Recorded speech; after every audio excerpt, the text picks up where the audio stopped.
What if I told you that financial stress doesn't just change your mood, it literally changes how your brain makes decisions?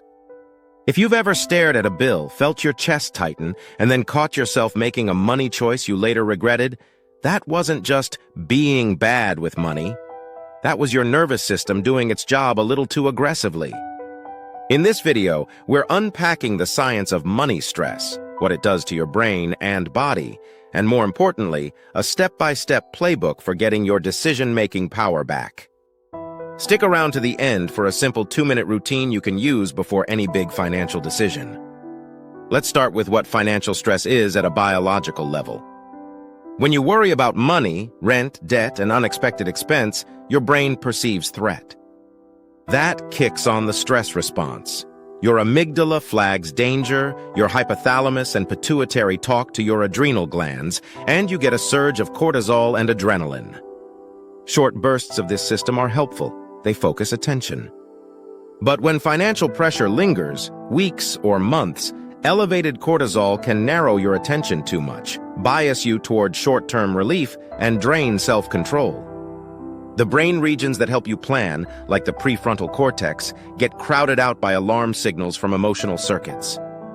It's not weakness, it's wiring. That wiring shows up in everyday money behavior. Under stress, people default to fast, automatic decisions. You might recognize patterns like these: clicking buy now to feel in control, ignoring bills because the envelope spikes anxiety, grabbing a payday loan to make it through, or selling investments after a dip just to stop the discomfort. Each one trades a little long-term health for a little short-term relief. In the lab, scientists see versions of this. When people feel scarcity, their mental bandwidth shrinks. It's harder to hold multiple numbers in mind, to resist temptations, and to think a few moves ahead.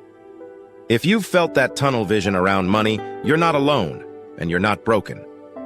Let's zoom in on a few brain and behavior links that matter for your wallet. First, loss aversion. Most of us feel the pain of losing $100 more intensely than the joy of gaining $100. When stress is high, that tilt gets stronger. The result? We overprotect small certain wins and overreact to small temporary losses. That's why it's so common to sell a good long-term investment after a downturn, or to avoid investing at all because what if it drops? Second, the pain of paying. Your brain treats paying as a tiny dose of physical pain. Credit cards blunt that pain by separating the moment of purchase from the moment of payment. Under stress, we lean harder on the painless options: taps, buy now, pay later, and subscriptions, because they feel easier in the moment, even if they cost more over time. Third, present bias. When you're stressed, your brain discounts the future more steeply. A small reward now beats a bigger reward later. That's why saving feels harder precisely when you should be saving most. Here's the good news. The same science that explains these traps also points to practical fixes. You can't make your stress response disappear. But you can design around it so the right choice becomes the easy default choice, especially on hard days. Start with buffers. An emergency fund is not just a financial tool, it's a psychological one. Even a smaller buffer, $300 to $1,000, cuts the frequency and intensity of money emergencies. Fewer emergencies mean fewer panic decisions. If those numbers feel out of reach, reframe. Your first goal is one mini shock absorber, like 1 week of core expenses. Celebrate that milestone, then stack another. Next, automate the good, put friction on the bad. Automation is stress's kryptonite. When contributions to savings and investments happen the day income hits, your future self gets paid before your stress brain can argue. On the flip side, add tiny speed bumps to impulsive spending. Turn off one-click checkout, remove saved cards from browsers, delete shopping apps for a month, or require a passcode Face ID for any new subscription. These micro-frictions don't eliminate choice. They slow you down just enough to let your thoughtful brain catch up. Then adopt rules instead of willpower. Willpower is unreliable under stress. Rules are stable. Examples: I only check my investments on the first business day of the month. I wait 24 hours before any non-essential purchase over $50. I negotiate or cancel one bill every quarter. I only invest in diversified funds automatically, regardless of headlines. These rules remove hundreds of micro-decisions that drain energy and invite anxiety. Fourth, simplify your environment. Decision complexity multiplies stress.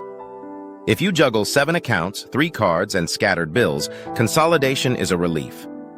Aim for 1 primary checking account, 1 high-yield savings for the emergency fund, 1 brokerage retirement account, and at most 1 or 2 credit cards you pay in full. Rename accounts to match goals. 3-month buffer, down payment, freedom fund. Your brain loves labels, make them work for you. Fifth, debt triage with a plan you'll stick to. 2 evidence-based strategies exist. Avalanche, highest interest first, saves the most money. Snowball, smallest balance first, creates quick wins. If stress is your main enemy, pick the approach that keeps you most motivated. Automate minimums on everything, then aim all extra dollars at your target balance. Each paid-off account frees attention and momentum. Sixth, schedule your money time. Treat finances like a recurring meeting with your future self. Once a week for 15 minutes, check balances, pay a bill, move $10 to $50 to your buffer, and write 1 sentence in a money journal. What did money feel like this week? Once a month for 30 minutes. Update a simple net worth snapshot, assets minus debts, scan subscriptions, and review your rules. A scheduled ritual turns money from a background dread into a contained task. Anxiety hates clarity and cadence. Seventh, decouple feelings from actions with a 2-minute reset. Before a big decision, investing a lump sum, making a large purchase, adjusting debt payments, do this quick protocol. A. Breathe in for 4 seconds. Hold 2. Out for 6. Repeat 5 times. B. Write the decision in 1 sentence. C. Write 2 options and 1 do nothing for 24 hours option. D. Ask, what would future me thank me for?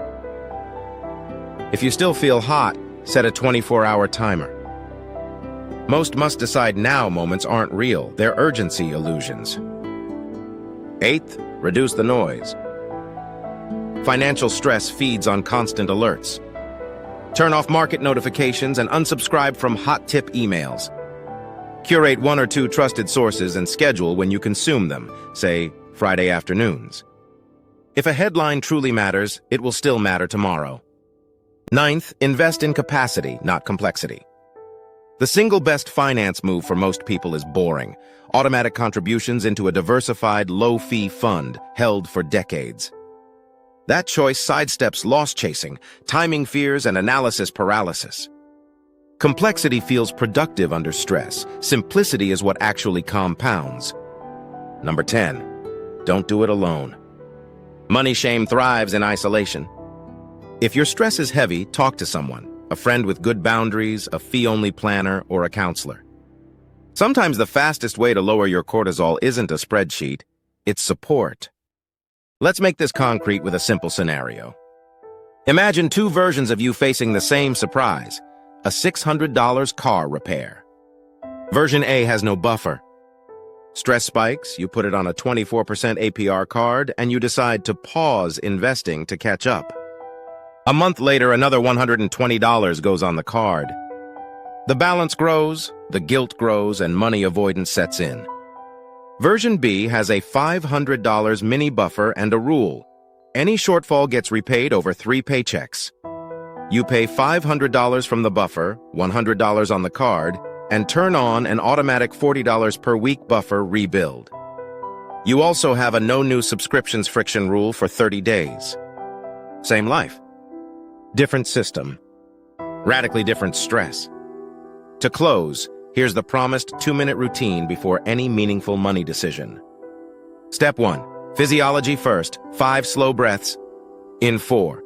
Hold 2. Out 6. Step 2. Name it. Write the decision and the dollar amount. Step 3. Time travel. Ask, what does this look like in 5 months? Step 4. Rule check. Apply your preset rule, 24-hour wait, only check investments monthly, etc. Step 5. Tiny next step. Identify the smallest, non-emotional action you can take now. Move $20 to buffer, schedule the bill, set an automation. You won't win every battle with stress, but this routine shifts the odds back in your favor. Money stress is real. It changes attention, narrows focus, and tempts short-term choices. But you can reduce its power by building buffers, automating good behaviors, adding friction to bad ones, simplifying your setup, and using small rituals to cool the system before you choose. Your brain under stress is trying to protect you. Give it a safer environment to do its job. If this helped, subscribe for more research-backed videos on personal finance and money psychology. And in the comments, tell me, which single rule or buffer are you going to set up this week?